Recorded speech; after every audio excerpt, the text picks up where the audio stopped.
Was it Destiny's Child that did the fuck Frost Comics?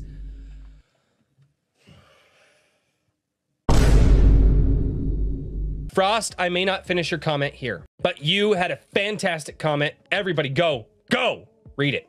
Hey everyone, this is Jared from Frost Comics. I recently had a friend reach out to me and tell me that the comment that I left on Drink with Crazy's video that led to his epic rant on his Sunday coffee stream would be a good video. Why are you talking about the mainstream gobbledygook that's just really bad? We know you already don't like it. We know it feeds your algorithm. Why don't you dedicate something to something new?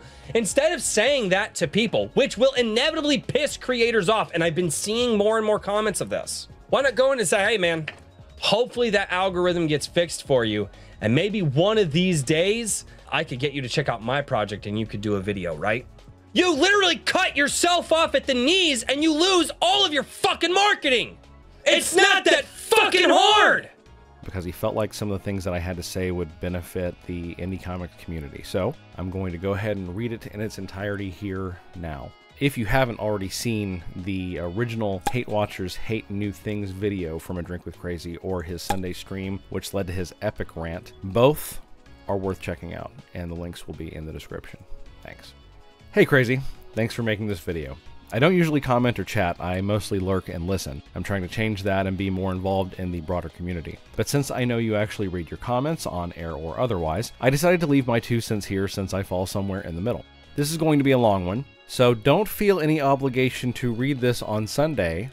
I don't mean to take up any of your airtime. I've written an Arrow Comics story. I'm the Out of Obscurity contributor who wrote Super Old Guy, and I have a tiny YouTube channel with 234 subscribers. I'm small, but through diligent campaigning, I helped Out of Obscurity surpass its funding goal, and through hard work in the editing room, I was able to produce a video with over 8,000 views. The animosity, for lack of a gentler word, towards YouTubers from creators is very real. I have seen it for a few years now from some fellow creators as I started writing before I created my YouTube channel. Personally, I am all about building bridges and making friends, so I've gotten to know all kinds of people while I've been working on my comic script. Writers, artists, animators, and yes, several YouTubers. One of my best friends in this sphere of the internet is a fellow writer and YouTuber, Animane, whose content I highly recommend. You gotta shout out your friends, right? I think the creators who have problems with the prominent YouTubers talking about corporate media would disagree with one of the points you made. That being the necessity of calling out the mainstream.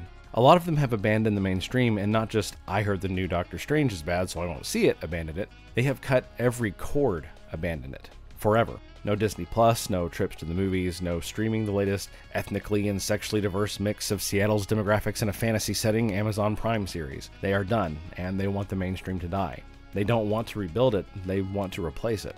Based on my conversations with other creators over the years, they believe that talking about the latest perversion of a classic franchise at all gives it life. And they see the YouTubers who talk about it, even to bash it or critique it or examine it critically, as propping up the mainstream and giving it life.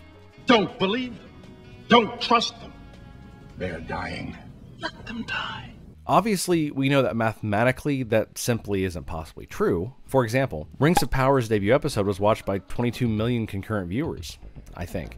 It's been a while since I looked at the numbers. If you take every YouTuber in the commentary sector and smash all of their numbers together from their live stream and video coverage and assume every single view of every single stream and video was a different person, you still don't reach 1 million viewers. But let's be generous and say it was 1 million anyway, and then say that every single YouTuber told those million viewers to go hate watch the show, and then let's assume that their viewers listened. That's still 21 million viewers unaccounted for. There are millions of people who don't care about what anyone on YouTube has to say, or is even aware they're saying it. They work a hard job, they come home from work, and see Lord of the Rings show, and they think, hey, I love those movies or books. Let's check this out. Media lives and dies on the normies. Word of mouth did more to hurt the latest MCU films than any YouTuber did. And that isn't to downplay YouTubers at all. Just like indie creators, YouTubers are a niche. We're all growing, but we're still a very specific group of passionate fans of storytelling, dialed into it more than the average consumer. A lot of creators aren't in the YouTube game. They may have a channel, but they use it to fire up a stream and chat with a dedicated audience of 10 to 20 people about their work, not create content that's meant to be evergreen or engage the viewer. They see the YouTuber who has a channel that's 10 times larger than theirs talking about She-Hulk and don't understand why that channel doesn't talk about their comic, and it creates some bitterness. But what some of these creators don't understand is that there is a huge audience that wants to hate stuff. And let's be honest, it's much, much easier to get views taking a big crap on something or someone that people feel anger towards. People love She-Hulk, the character. So when Marvel gives us a show that's insulting to that character, a horrifying, embarrassing mischaracterization of her, people get angry and they want someone to be a mouthpiece for that anger. It's cathartic.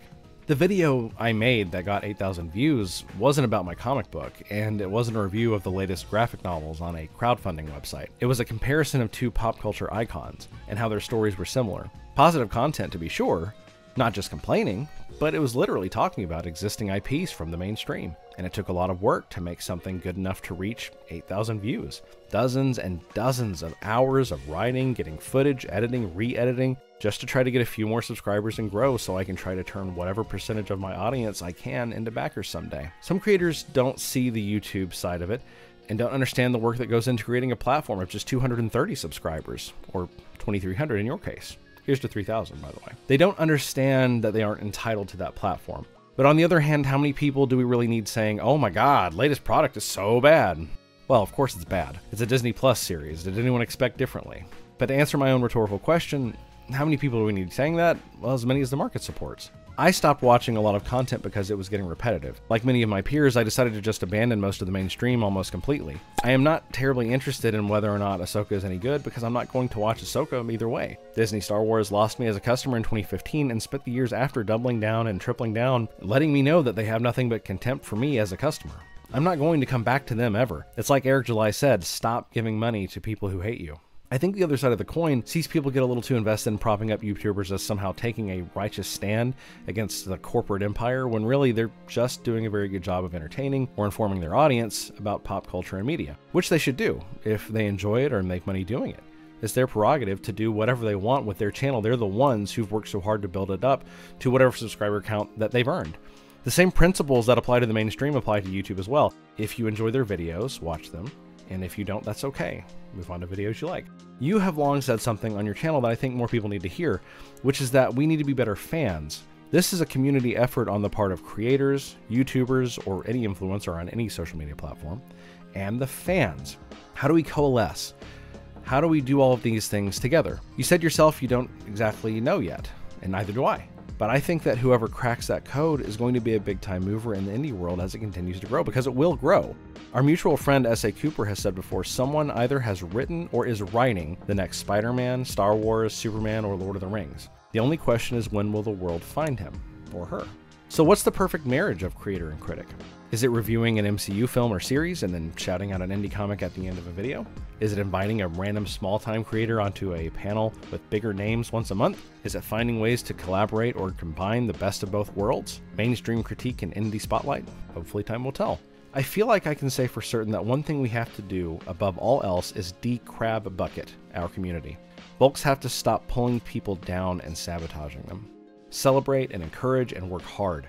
Put aside the jealousy and the envy. Network, build bridges, find your way as a creator or a critic. I definitely believe you hit the nail on the head, man. Use honey instead of vinegar and salt. I think your channel is a bold step in the right direction. You are a promotion and entertainment machine, and you try every week to elevate those of us working hard to offer an alternative. It doesn't go unnoticed or unappreciated, sir. Thank you for this video and doing your part to be the change you want to see. Excelsior.